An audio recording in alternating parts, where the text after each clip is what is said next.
Xin chào quý thầy cô.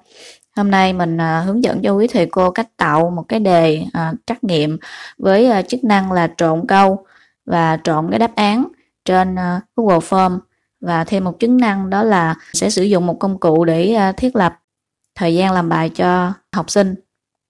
Mình vào Google Drive, mình tạo một cái thư mục mới, mình đặt tên cho thư mục. Rồi trong thư mục này mình sẽ tạo một cái bảng biểu. Tiên mình sẽ đặt tên cái mẫu này, ví dụ như đây là kiểm tra 15 phút. Mình gõ cái tiêu đề vào đây, kiểm tra 15 phút. Mình sẽ chọn cái kiểu câu, ở đây là kiểu trắc nghiệm. Mình sẽ chuẩn bị sẵn một cái đề. Sau đó mình sẽ copy qua cái form này. Ở đây do chức năng mình trộn đề thi cho nên là mình sẽ phải copy từng câu và từng cái đáp án trắc nghiệm.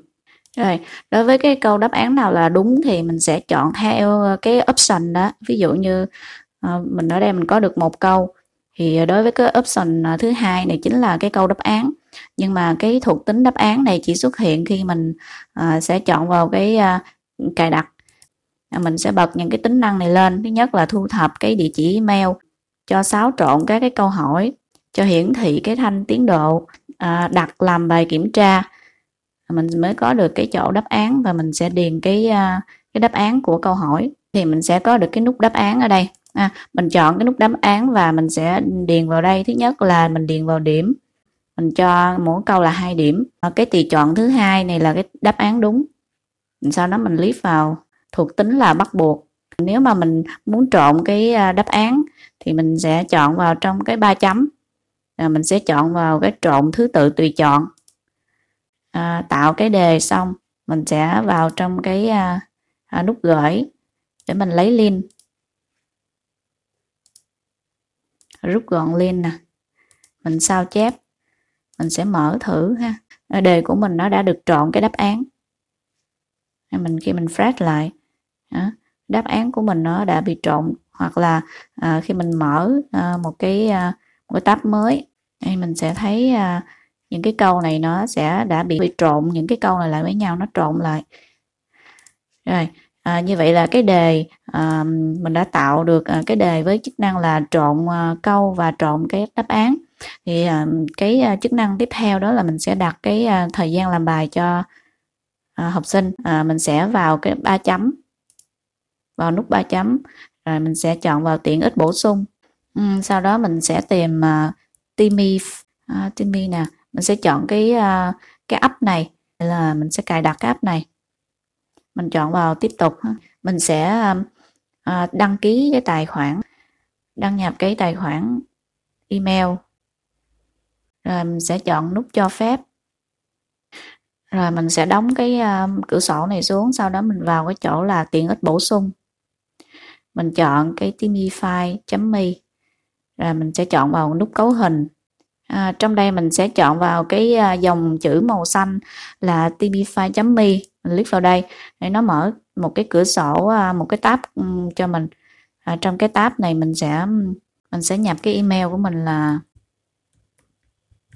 nó đã gửi qua cái mail cho mình, mã xác thực cho cái mail, cho nên mình mở cái mail lên. Đây là mã xác thực, mình nhập vào đây, mình điền tên, sau đó mình chọn cái mục đích, ví dụ đây mình sẽ sử dụng với cái mục đích cá nhân thôi, sử dụng vào trong cái lĩnh vực giáo dục. Mình đảm bảo làm sao cho là password của mình là tối thiểu là 8 ký tự, trong đó gồm có số, có ký tự hoa và ký tự thường, không sử dụng phím khoảng trắng. Rồi mình chọn nút cell, cái dòng chữ này mình sẽ copy cái dòng chữ này và mình quay lại cái form của mình, rồi sau đó mình dán vào trong đây. Rồi mình chọn kết nối, rồi mình sẽ chọn vào cái nút màu xanh ở bên dưới này. Đây, mình sẽ chọn vào đây. Như vậy thì mình sẽ quay về cái trang chủ của nó. Thì đây là những cái mà cái mẫu có sẵn, mình sẽ xóa những cái mẫu này đi. Cái form mà kiểm tra 15 phút môn tin học này của mình sẽ tạo ra cái test, mình tạo ra những cái link để mình gửi đến cái email của học sinh. Mình sẽ copy các cái danh sách này, rồi mình sẽ dán vào đây. Đấy. Mình sẽ chọn là cái thời gian, ví dụ như cái đề kiểm tra 15 phút này mình cho trong vòng 1 phút đi, ở đây mình chỉ soạn có 3 câu thôi. Và sau khi đúng 1 phút, form của mình sẽ đóng lại và mình chọn cái create thì mình sẽ vào chỗ là send test. Mình mail được cho 100 lần trên 1 tháng ha, với chức năng là mình đang sử dụng free. Rồi ở đây mình sẽ chọn select all, tức là mình sẽ chọn hết những cái email. Ở đây mình sẽ gửi hết cho những cái email của danh sách email của học sinh. Rồi mình chọn next, sau đó mình chọn send test. Nhiệm vụ của học sinh bây giờ là mình sẽ vào email để mình làm cái form này. Mình sẽ mở cái thư đến nè, mình chọn vào trong cái link mà đã được gửi, giáo viên đã gửi cho sinh viên. Mình sẽ chọn vào open. Rồi, trong đây nó nhắc cho mình là mình chỉ có được 11 phút để mình hoàn thành cái form này ha. Trong cái ID submission này mình không nên sửa cái mã này. Và mình sẽ chọn vào nút gửi. Đó, sinh viên học sinh có thể xem cái điểm, xem điểm như thế này đây. Rồi như vậy thì đối với học sinh thứ hai, chọn vào kiểm tra 15 phút, chọn vào mở form. Ví dụ như cái bạn học sinh thứ hai này bạn làm không kịp thời gian, hạn chưa kịp nộp bài thì cái form của mình đóng lại.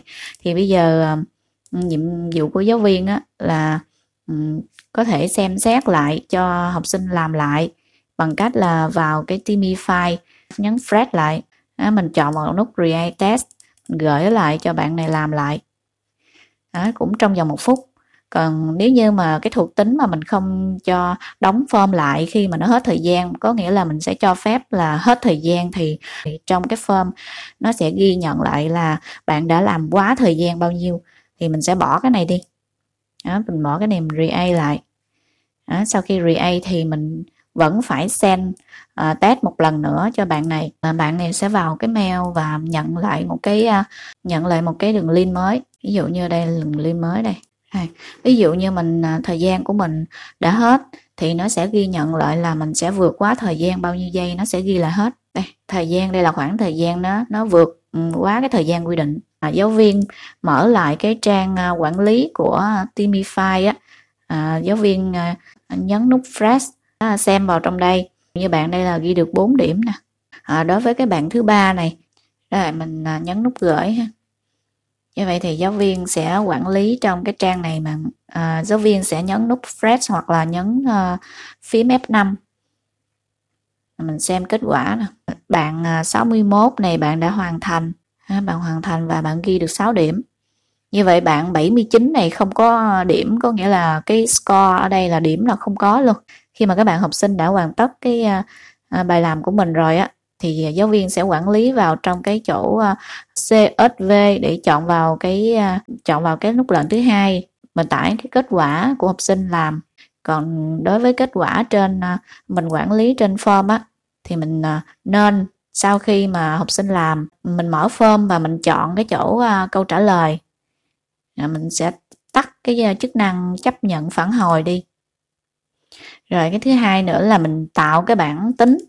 Thì tạo cái bảng tính này là mục đích của mình là mình sẽ lưu kết quả của học sinh về trong cái máy của mình.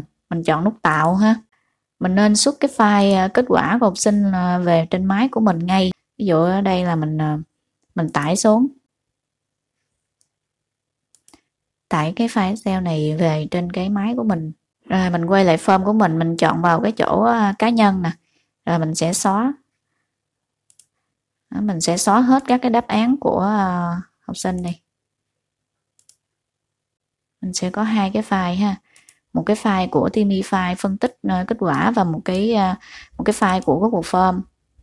Đây mình sẽ thấy bạn 79 nè là nộp trước nhất. Bạn 69 thì bạn ghi được 4 điểm. Làm cái lần thứ hai nè, đã vượt quá thời gian là 22 giây.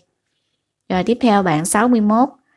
Bạn 61 thì ghi điểm được là 6. So sánh lại so với kết quả của Google Form thì điểm nè, đầu tiên là 0 điểm nè, bạn 79 0 điểm, bạn 69 là 4 điểm, bạn 61 thì 6 điểm.